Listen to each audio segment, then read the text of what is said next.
ছিল একদিন সুখ, বস্তু ছিল না কিন্তু সুখ ছিল। আমি দেখাইতেছি আপনাদের, এক ঘরে এক কাপড়।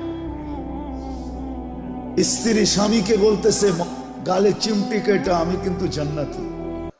বলছে কি করে তুই জান্নাতি? সবরের জীবন চলতেছে, ঠোঁটে তো দূরের কথা, মনের ভিতরও চাহিদা নাই, অভিযোগ নাই। তোমার কাছে কোনো চাহিদা নাই, তোমার বিরুদ্ধে কোনো অভিযোগ নাই, এক কাপড়ে চলতেছিস, আমি সবর করতেছি, আমি জান্নাতি, ফুর্তি জান্নাতে হবে। স্বামী ভাবছে তুই জান্নাতে যাবি, সত্যই তো বলছে সবরের বদলা জান্নাত। ওলামা বলো সবরের বদলা কি? আমি জান্নাতি।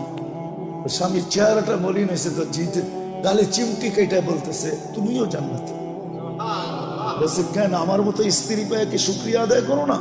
বলছে পাগলি, একবার ডেলি 100বার, শুকুরের বদলা জান্নাত, ফুর্তি জান্নাতে হবে।